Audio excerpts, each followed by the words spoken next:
Go.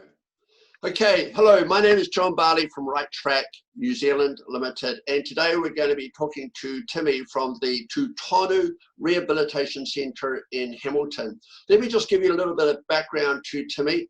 I met him about 2 weeks ago, and or was it a little bit longer than that, Timi? Probably about a month ago. And we sat down and we talked about Timi's background, and Timi's comes from Australia, Adelaide, and at the age of 15 he left school, and because he was a promising young rugby league player, and he joined the Broncos. Was it the Broncos football academy? You did so well, John, but I'll probably have to interject there because I think somebody somewhere would be very offended, but you were so close. It was rugby union and it was the Brumbies Academy. Okay, you did well there, John. Okay, cool. So anyway, sorry, it was the Brumbies, it was the Rugby Academy. So you just don't cross the two codes. So anyway, because Timi was so enthusiastic and so passionate about rugby, and he was so athletic, he actually did a lot of damage to his knee cartilage, and he still suffers from that today.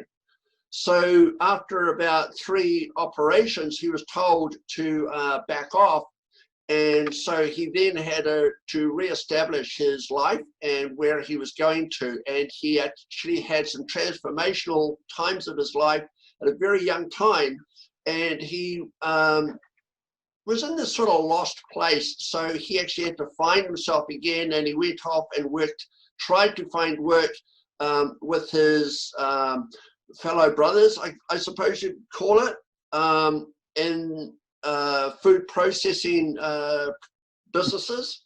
And then he saw the light, and he went to university, and he did a degree in health sciences. Would that be right? Health sciences degree? Yeah, that was the initial undergrad was, your coaching, exercise, health science sort of people. Yeah. So, and then he went to, and then he also felt that he needed to get in contact again with his cultural background of Maori, and he had a full immersion in the Maori culture through another institution. So he now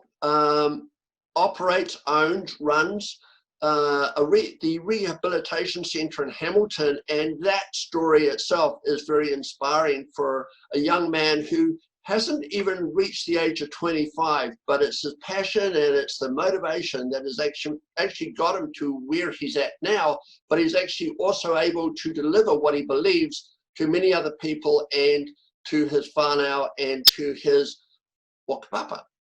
So, Timi, welcome, and we've got it all sort of laid out. We've got the platform all laid out, and people understand what you're about. But let's really understand what you're about, okay?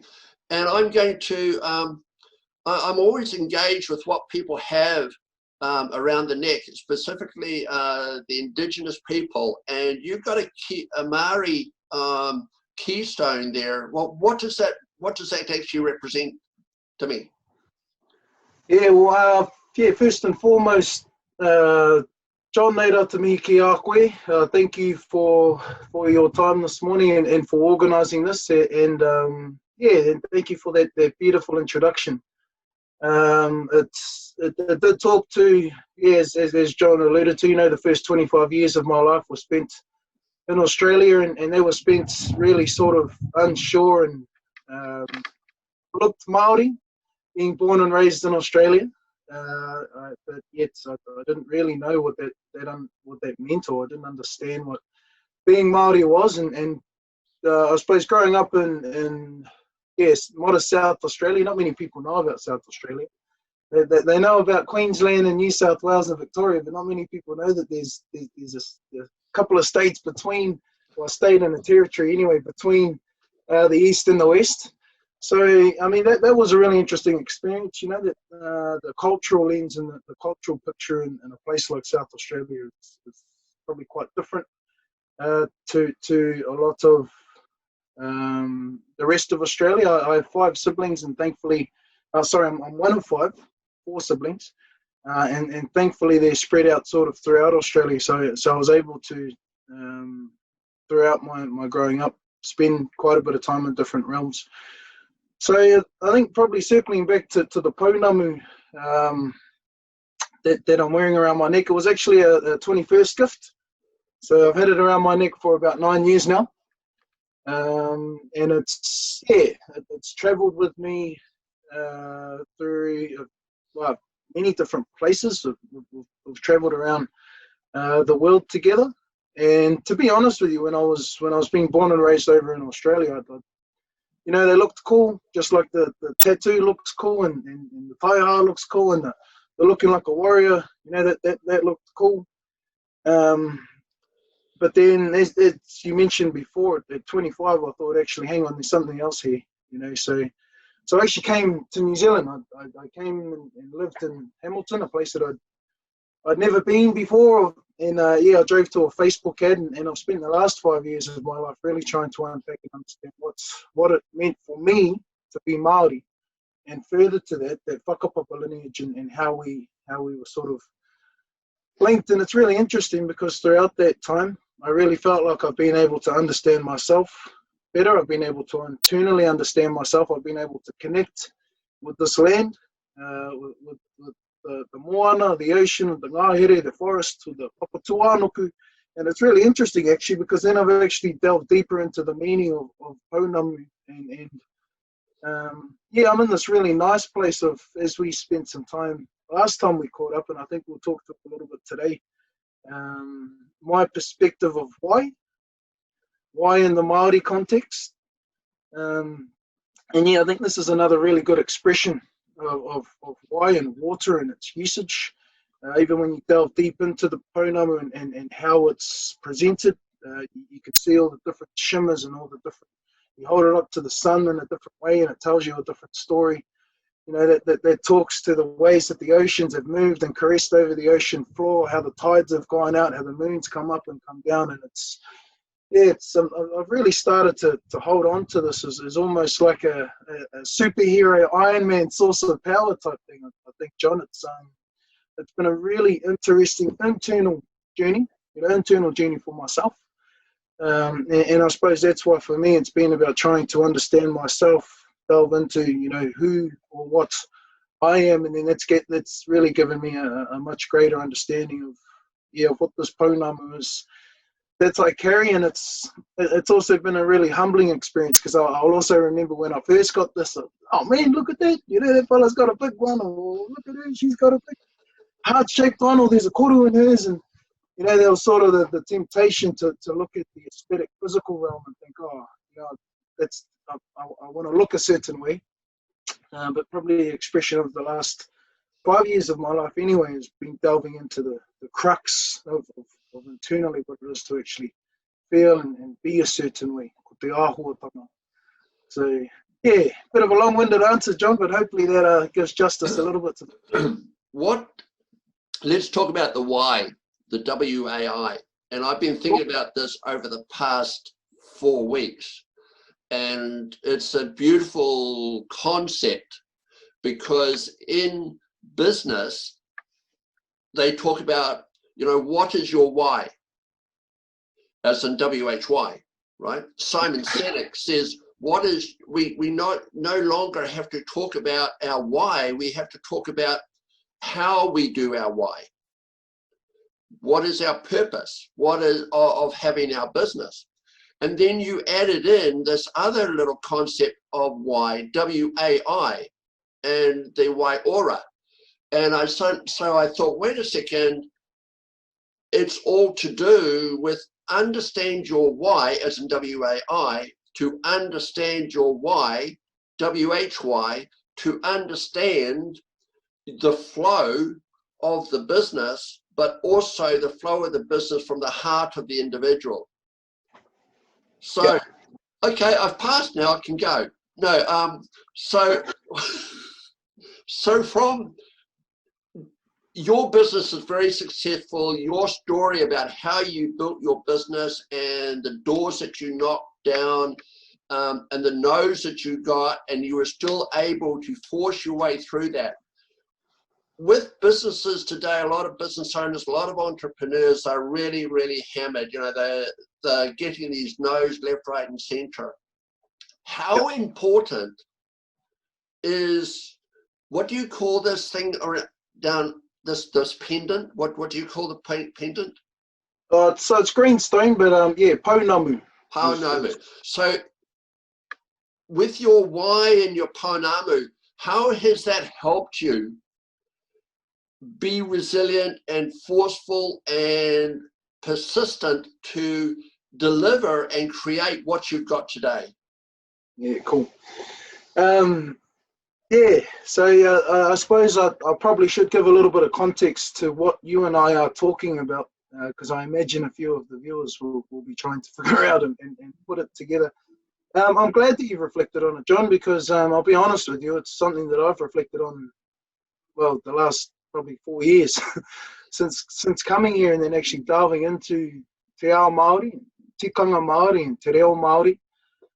But yeah, one of the first sort of, when you're first learning the language, they'll teach you sentence structure. You know, they'll teach you past markers and present markers and future markers, and then they'll have what they call your kupu mahi, or what we call in te ao Pākehā adjectives. You know, your doing words. And yeah, when you're first learning how to put a sentence together, they just teach you to take out one doing word and sub in another doing word. And for me, it was actually a really sort of, it was an incredibly frustrating space.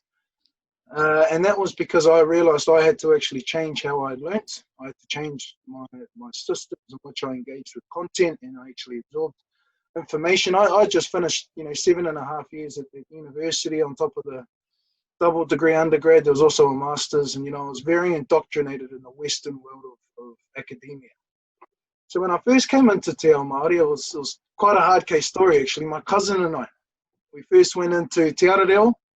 It's the introductory level at Te Wānanga o Te Oro, a beautiful institute. I have nothing but love, admiration and respect for Te Wānanga o Te Oro, and in particular the Raruera campus, because there were some amazing teachers and kaiako there. And I think the reason that I was first very frustrated with reo was because I'd never learned something by listening to it, or by feeling it, or by seeing it, or by touching it. And when you delve into sort of the realm of Māori tikanga, it's extremely tactile. You go in and you'll see people talk, which will make you feel things inside you. You'll sing songs, you'll be able to touch, and that they're very connected people. And it's actually an opportunity where you can use these other senses. Now, for me, I'd come so strongly down sort of this grammatical, linguistic realm of black and white and reading and writing. So when I first went into te arareo with my cousin and I actually remember getting really frustrated at him. We went into the classroom, we sat down, did the whole class. I tried to pretty much write every word that the kaiako had said. Even words when he was just mucking around and making fun. And because I didn't know any different. We get to the end of the class and I look across at my cousin. And he's just got this big, beautiful tamoko that he's drawn. And I remember getting really annoyed at him. And man, we come here, we're supposed to come here to learn, and you're just here mucking around and blah, blah, blah, blah, blah. And then later that week, we had some mahi kainga, we had some homework that we had to do. And it was based on what that class was. And yeah, I was really struggling to answer it, and I went back through the notes and remember, what the class was. And he was able to answer all of it. And then that's when he turned to me and he said, just because I don't learn the way you do, doesn't mean I'm not learning. That was just sort of like that was just an explosion moment for me. And the challenge for me then was actually to step into this realm. And now that I felt like I've spent a little bit of time, but next to no time in it, I've still got so much more to learn. It's actually a very, very simple realm. And the challenge is to bring other senses to not just bring what you see, to bring what you feel, to bring what you interpret, to bring that kai, which you'll hear them talk about generations to come, you know, and that kai and that kōrero will nourish generations to come. So it was a really interesting time for just looking at this completely, you know, different culture, but a culture that sort of I was always binary genetically a part of. So yeah, then we started delving into why, you know, and ko wai koe. Why in this context, most commonly if asked as a question, would translate to who. Ko wai koe. Who are you? Why? Where have we seen why? Water. And that was another thing that happened in Te Ao Māori. And that's what I meant before about how beautiful and simplistic te reo is. They use very simple words and they use the same words frequently. So then that way you can bring those same sorts of ahua, those same sorts of characteristics. I think in Pākehā, we come up with another word, you know, which then takes away interpretation, which takes away context, which takes away how you could personally view that word, that situation, that experience, that moment. So for me, delving into actually the language comprehension and trying to understand, I realized for a long time was trying to apply that Pākehā whakaaro of finding the word. What's the right word for that? What's the right word for that? What's the correct word? Well, that's probably not part of reo. The part of reo is to just understand the basic, simple constructs of words, and it's amazing where you'll see it just be transformed. You know, we see common expressions with ma. So ma is a really simple word. Ma means, well, it can mean a whole lot of things. Can mean light. Light is said to go over and sort of bring objects to your vision. So therefore it's seen to group things so we can actually see and understand them. So that's also why we can use ma when we're grouping people. How do you spell that? How do you spell the ma? M-A. Simple. Okay. So ma, wahine ma, tane ma, tamariki ma. So when we're grouping people, it's also a color, you know, white. Ma is white.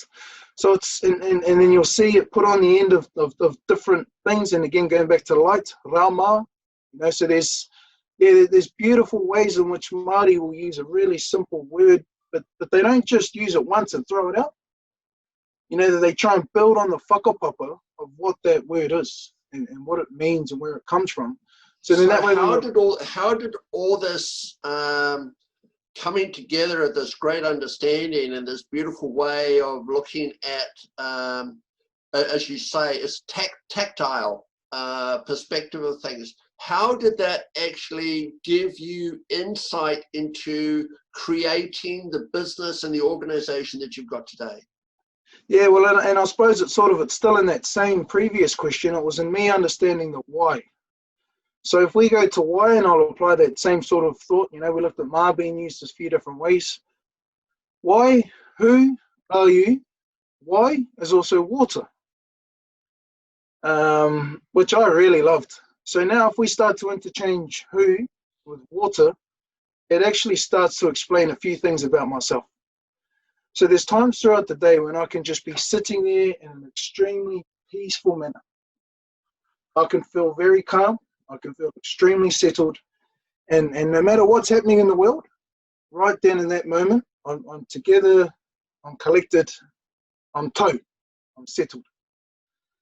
There's also moments in a day where I can feel like a raging tsunami. But I will engulf anything that's around me. And whether I blame the internal nature, external characteristics, whatever, the reality is my why, or me, is very unstable. So on one side we have very unstable, and the other side we have very stable. And what's interesting is throughout the day, I think most of us just go through these, you know, we all try and act like we live in this positive, happy, optimistic realm. But actually what I've found since delving into this, it's not about living there. It's about the balance of on those moments where you feel like you're just losing control. Hang on a minute, we need to bring that back. And on those moments where maybe I'm a bit too low today, well, hey, you got to get up, you know. So that if we can sort of apply that same why principle, now I'll ask you the same question, but it's not a question anymore. I'll remove the question mark. Ko wai koe. You are water. So when Māori are interacting, they're looking at a puna, at a pool of water. And this water is genetics. That this water is, again, going back to the simplicity of words, moko. Moko is a reflection. It's what's seen most commonly with tattoo or tā moko. You know, so you can put that onto you. You can reflect what you want. Puna, again, puna, like we said before, puna, pool, moko puna. When you look at the puna, you see a reflection of yourself. When you look at your grandchild, you see your genetics come back at you. So that understanding of why, and me having to try and get to this understanding of how can I balance my own puna, how can I have my cup here and have water in it, not let it all tip out, how can I not let it fall over, how can I not have my hands apart so the water just keeps going straight through, how can I work on my internal why before I can possibly understand the why of anybody else that's happening up there. And then once I've centered myself, once I've been able to, and this is an internal journey. Now, like, this is a journey that I feel like I've opened a door to now. I've got 1,000 more doors to walk through. But that's probably okay, because that talks to this part. That talks to the internal journey that each of us are on every day, of trying to find that balance of living just in between. And unfortunately, the external world just keeps throwing things at us, which talks to, again, the nature of water. We can be rapid, we can be slow, we can be hot, we can be cold. You know, so for me, trying to understand working with anybody else, or even implementing an organization that employs other puna, other people, other white, I've got no chance of doing that unless I actually understood myself. So circling back now to this new question, how in terms of an entrepreneur do you still continue to drive? Well, for me, John, because I was comfortable and competent in my why, I didn't really care what the answer was. So we needed to get, so if we go back to a point you alluded to, all of the no's I got, so I got 8 rejections at the start of trying to build Tu Tonu.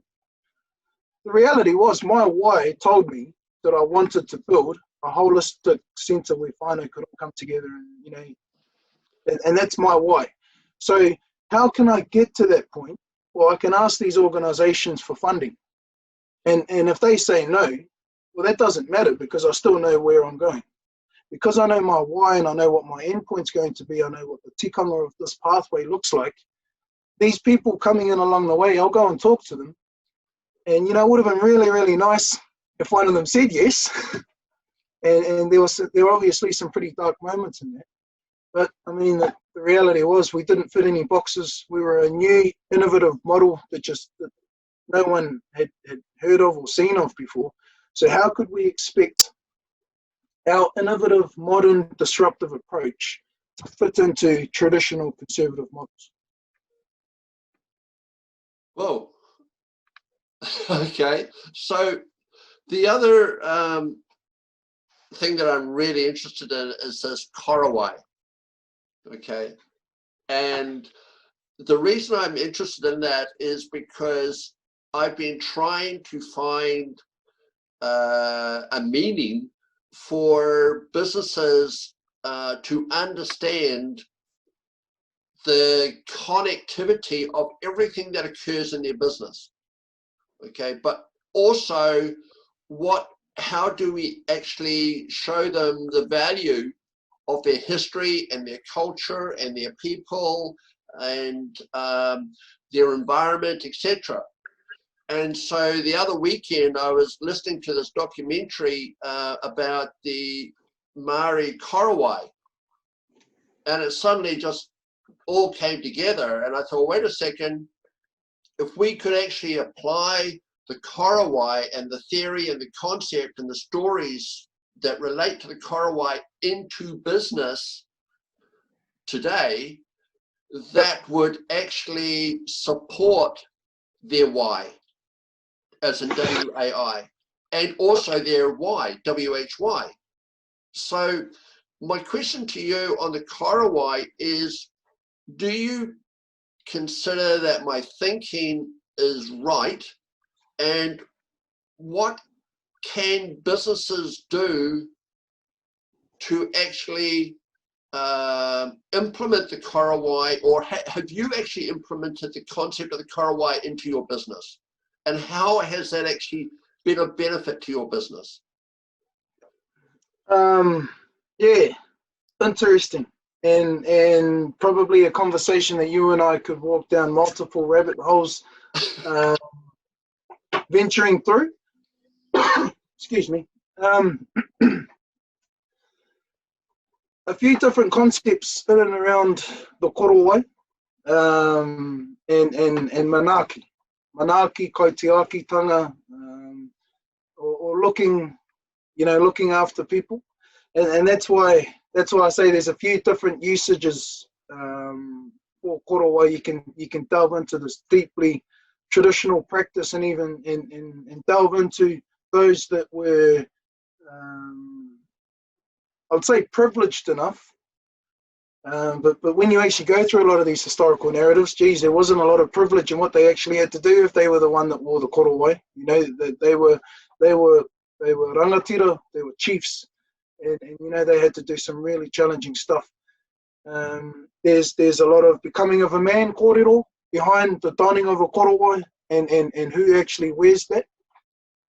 There are some deeply traditional practices in and around every aspect of the making of the Korowai.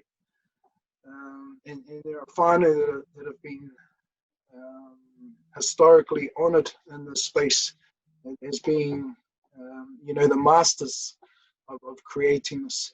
Even down to the level of what type of feather and where that feather comes from. So, there are some really, really deep kōrero in and around the Korowai. What I think you're talking about in this context would be a Korowai being used to shelter and to protect and to look after and manaki those within your business. So to answer your question, yes, what it talks to in this context would be interconnectedness, as you said. So one thing that I'm really proud of about our whare, and circling back to sort of, so I don't want people to watch us and think, oh, geez, it's all doom and gloom, because they got a whole lot of no's. Ironically, if we got some yes within that pathway, if a few of these organizations actually said yes, that actually has the potential to significantly change how we operate today. So one thing I'm really thankful for is through all of those no's, we were able to implement a system that's I believe, based around the notion of this Korowai being protected and held over whānau so they can come into this interconnected space. Whānau not just being staff, whānau also being the clients, the members, the patients that come into this place. So it's founded on a really sort of deeply kaupapa Māori principle. And again, that's that kotahitanga or whakawhanaungatanga. But if you look at what we're actually doing within the whare, when people come into the building, we've been able to apply these subtle processes and principles in ways that people don't actually necessarily realize. So for example, when you come into the whare and you go into one of the health professional rooms. So we have we've got 6 different spaces that can all be used for clinical practice, whether that's one-on-one with a Western health professional or Eastern health professionals in their big groups, so Arongo Māori practitioners. But within that, you won't see a clinician's name on the door. You won't see a certificate hanging on the wall. It doesn't mean that we don't have them. They're on file, so if anybody ever needs to see them. But what we're trying to do there is we're trying to break off this isolated silo approach to Western healthcare, and we've applied this Korowai over the safe whare in which this interconnectedness can actually occur.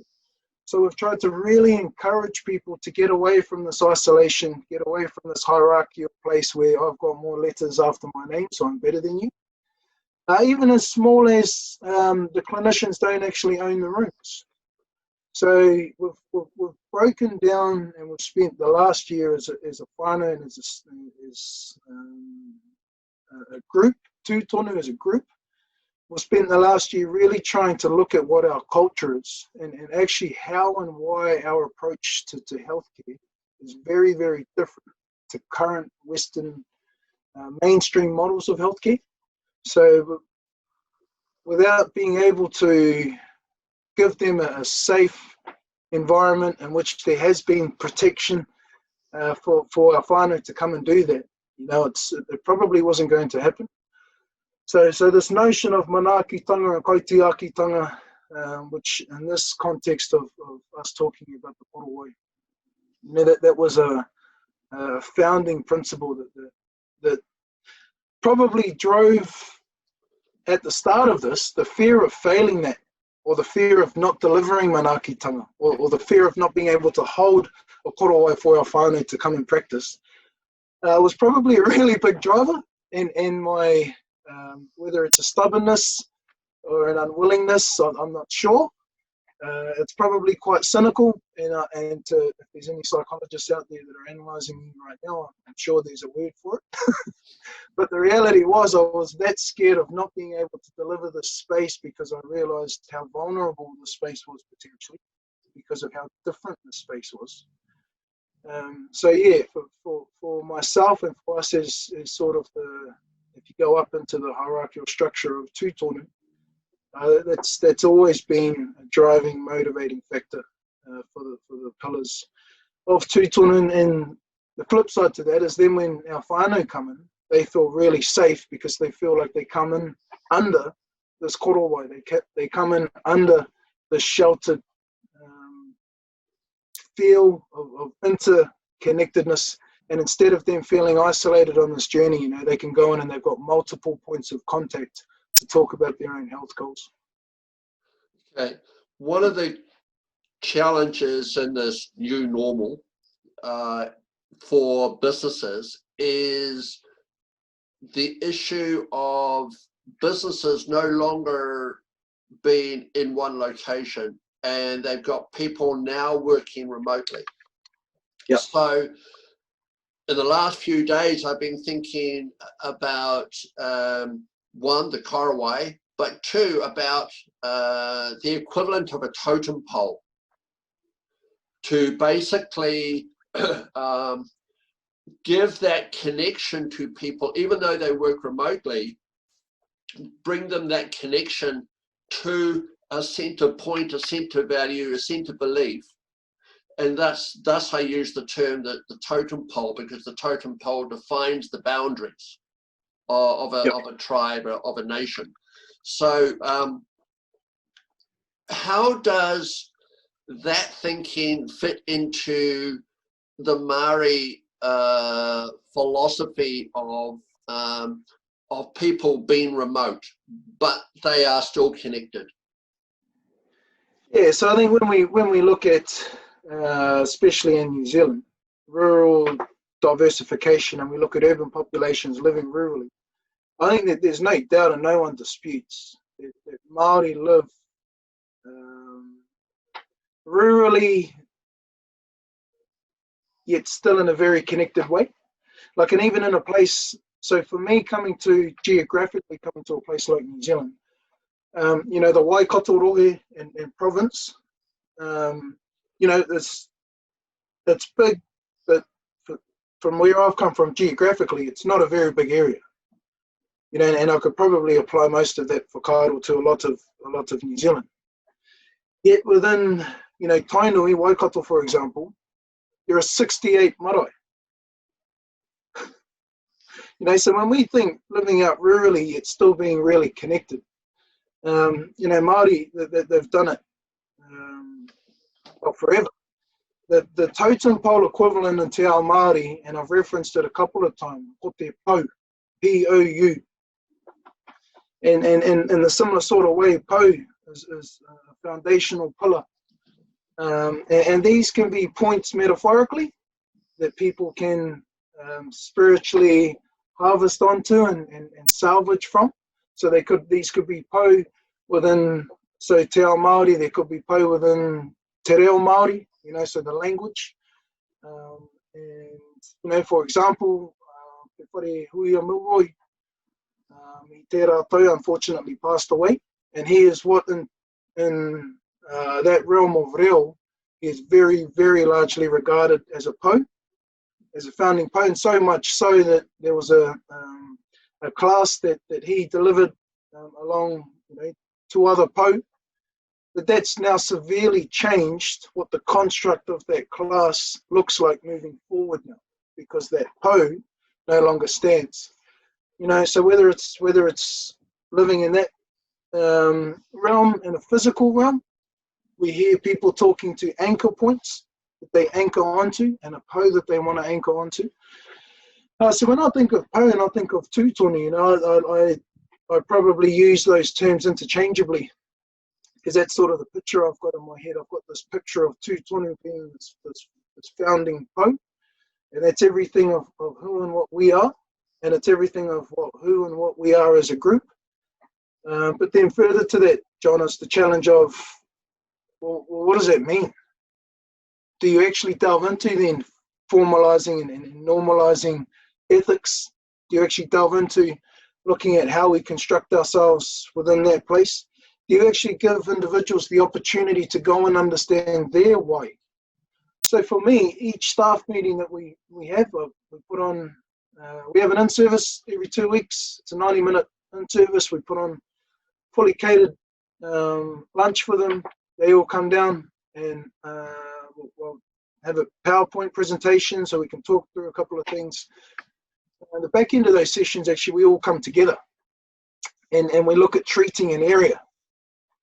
You know, the small things like that other employees probably don't value, and they don't think that it's important to get everybody to come together, because that's now, and then, you know, there's a lot of people at these, so we're getting sort of 20-ish staff at 90 minutes, you know, so there's a bit of production loss in that time, 100%. But flip side of that, I don't really care, because we've been able to form the characteristics of what this po is. So when it goes into the ground, maybe it can stand straight, okay? Not be one way or not be the other way. So if we can normalize what this po is to the whānau that are anchoring onto it, and I can allow them the opportunity to go and understand their why and who they are, then maybe they'll bring them to this po.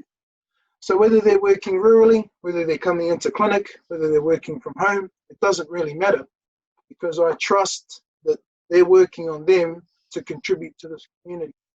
Well, I think probably a lot of Western business is based around you must do this because that's what your job description says.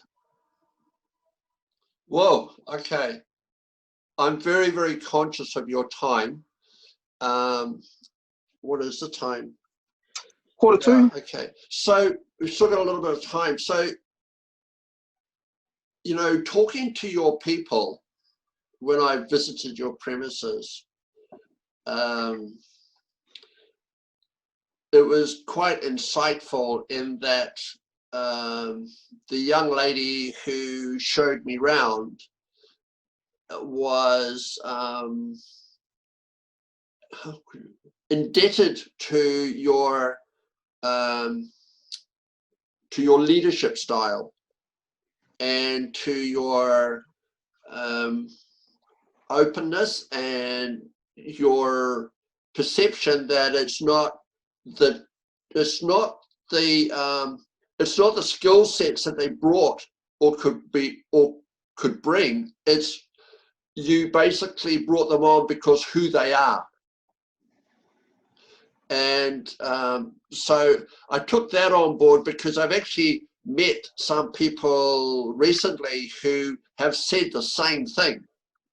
Like in there's a cafe here in Pukekohe, and the lady there, she owns the cafe, brilliant person, and she said, I can teach them the skills that they need to do their job, but what I cannot teach them is their innateness of who they are, but how they also relate to the term hospitality. Yep. And everything is related to their business, is related to how does that business relate to the term hospitality? How does that strategy that they choose relate to that term hospitality? So coming back to your organization, you choose people based on their innateness of who they are, their why, etc.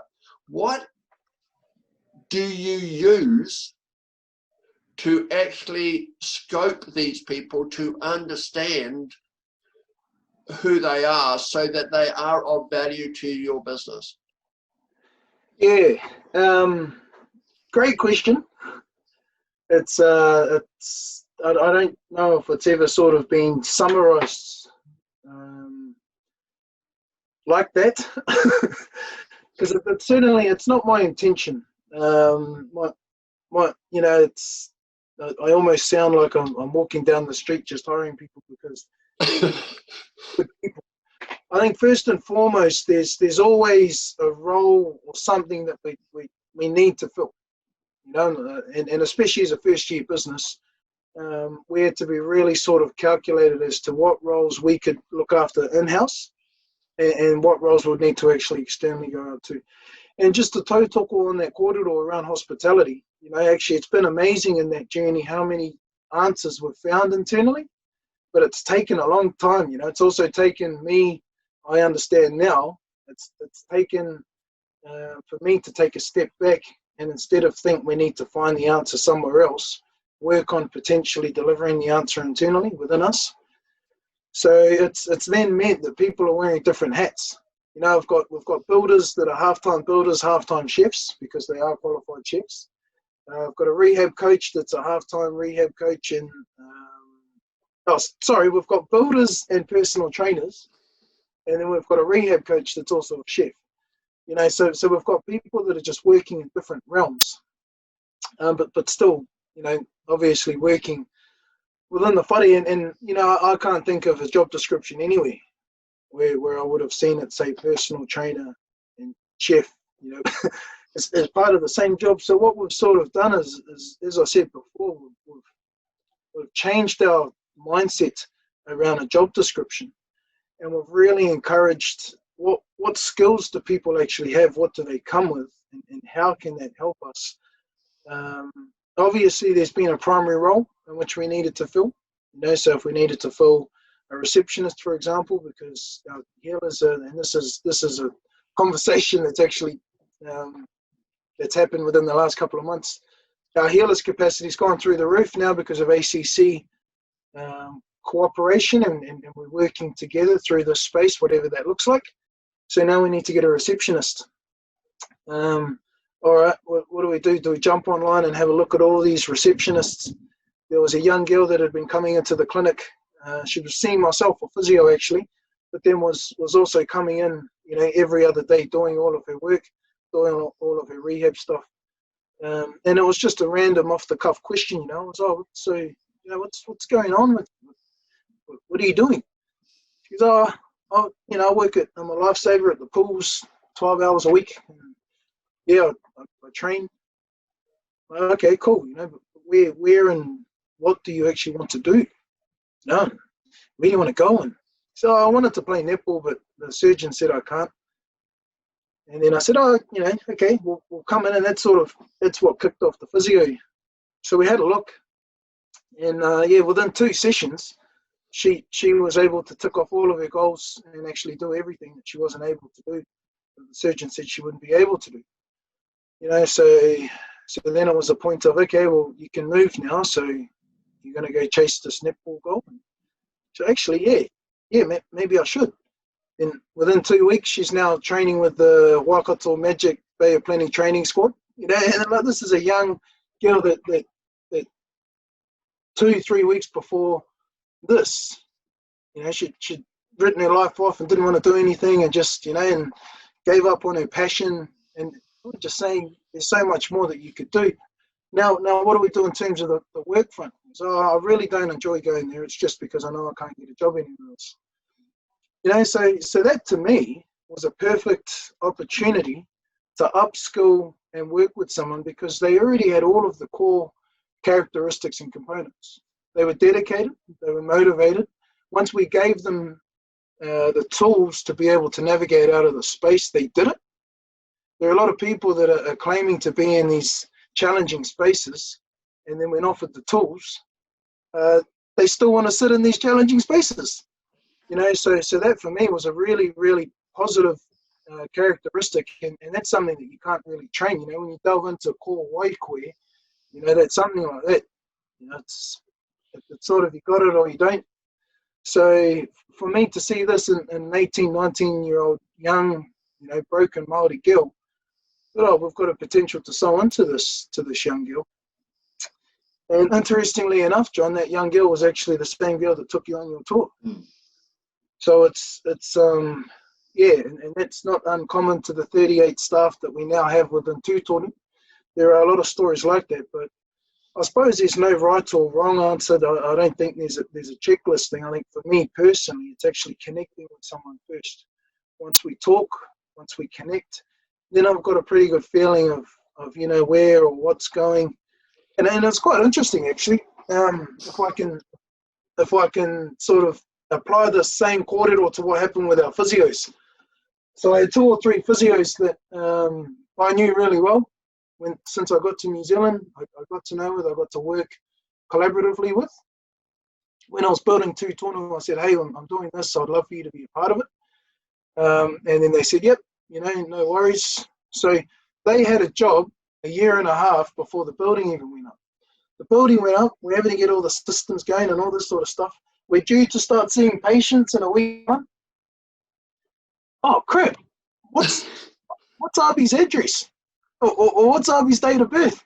Or what's his qualifications? Or what's Thomas? So I had 3 or 4 therapists that I already knew, that I had already worked with, that already had a job, but I didn't know the CV stopper questions. I didn't know what his age was. I didn't know what his address was. I didn't know what his qualification was. Yet these are 3 things that sit at the front of a CV that a boss looks at immediately. And they're CV stoppers. Oh, he lives in Melville. Oh, he comes from there. Oh, he's from there. And that was really eye-opening for me, because I was like, oh man, maybe I've done it wrong. Because this is at the very start.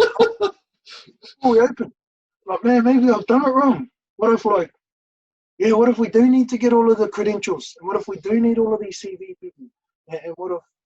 But yeah, I think that struggle probably is unique to what our journey's been, but then it's also quite good because it talks to who we are, and it talks to sort of the matrix of what that interconnectedness looks like around the po of Tu Tonu. So you're very passionate to me about what you do. You're very energized. You haven't reached 30 yet. I have. You have? Okay. So I actually happened in lockdown, so that's not your fault, John. Which I was thankful about the 30th happening in lockdown too, because there were some terrible yarns floating around. So what's your plan for the future? Where do you see your future in another 5-10 years? Yeah, I'm not sure. I know right now that we've planted a seed, and I know the next 2-3 years will inevitably be servicing that seed, and I really look forward to that. I've come to learn to look forward to the struggles, because then when you get through it, you've actually got something to sit back and think, well, cool, it's worth it. You get a shortcut through something, you don't have that same sense of ownership or completeness, or even achieving anything, So I know, and I'm very realistic, that the next 2-3 years definitely will be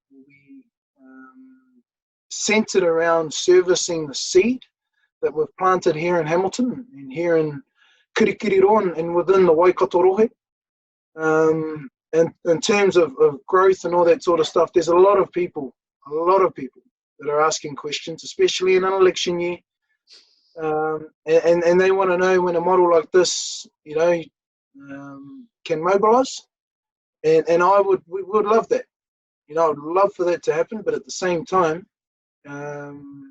we have to make sure that we're servicing the why properly. So if the next 3 years is us having to service that why and build these PO to support that foundation, then that's what we'll do. It's my goal and desire to be able to take a model like this, and the reason I'd like to spread it throughout New Zealand is because I think no other current healthcare model accommodates for Māori and Pākehā in the symbiotic lens that we're actually trying to cohabitate in. I think they're very monoculturalized, these realms, and I'm not intending to walk down a racism route at all, but I think they're very set up and mundane in their structures. So I think to get a changing, dynamic, fluid expression of what New Zealand society is now to do well in those models is probably a little bit of a stretch. So my goal and ambition in that way is to be able to spread a model like this, and in that way the accessibility is now not an issue for whānau to come in, and then we can look at equitable healthcare service delivery throughout New Zealand. So with that said, John, it could mean staying still to service what the future looks like. Flip side to that could be that the structures come on quite quickly and it spreads quite early.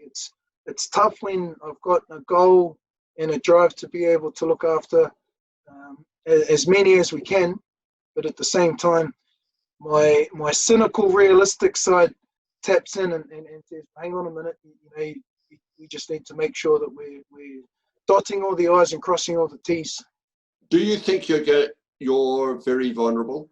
And where are you vulnerable?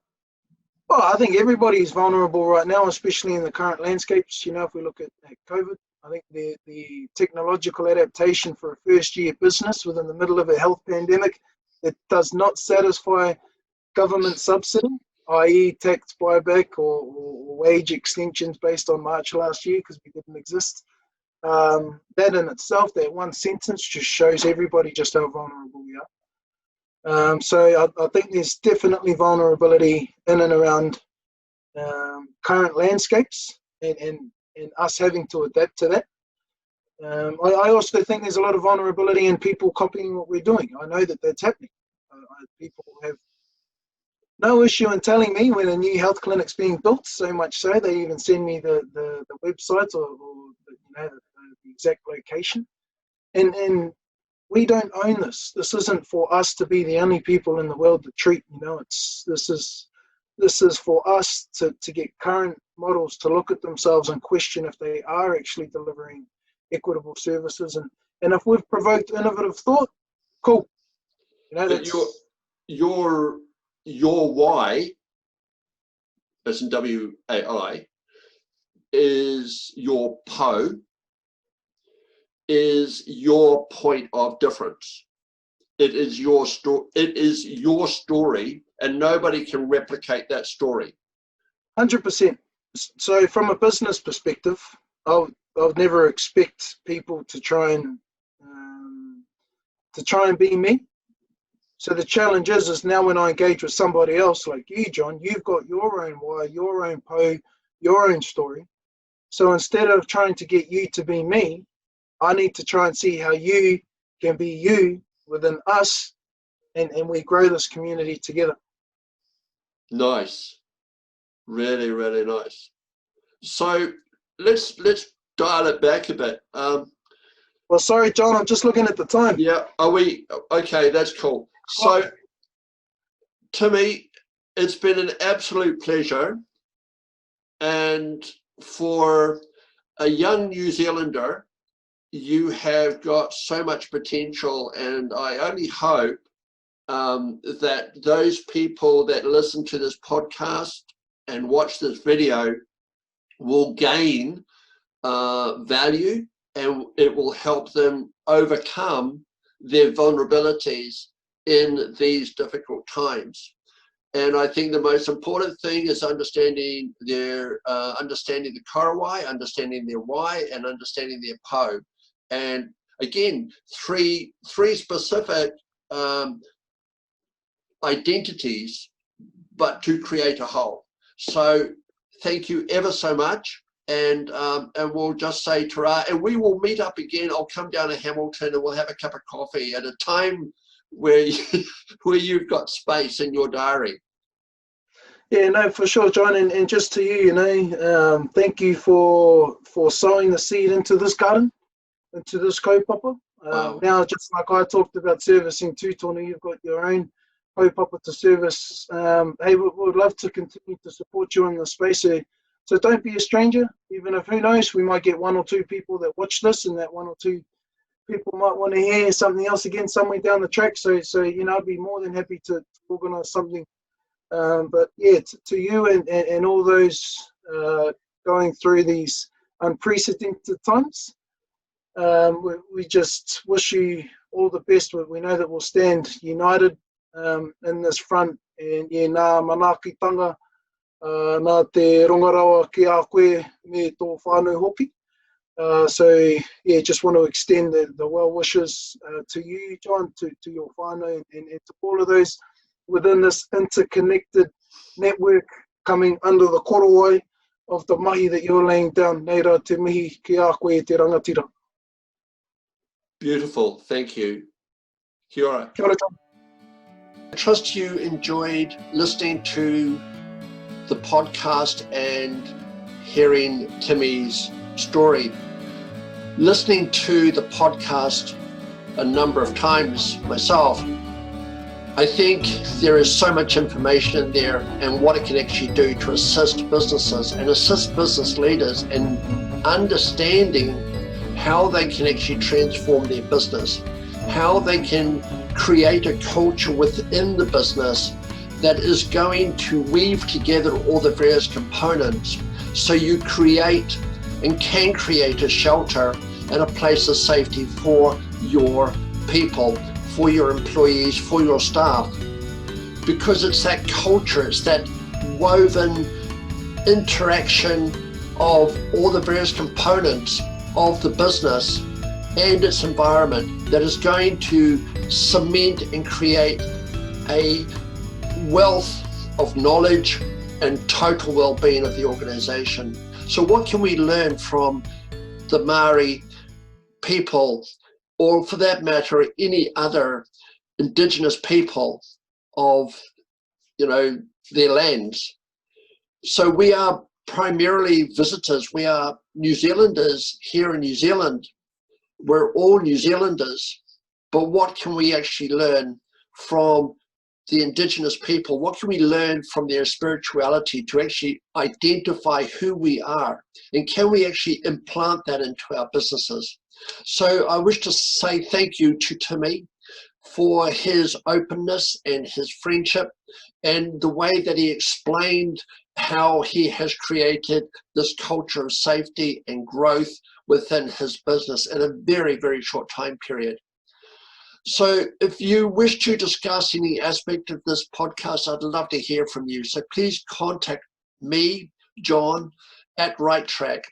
My email address is john@righttrack.co.nz, or phone me on 027 289 3162 or 09 239 We also have a website, www.righttrack.co.nz, or look at our free monthly newsletter and register through bit.ly/righttrack.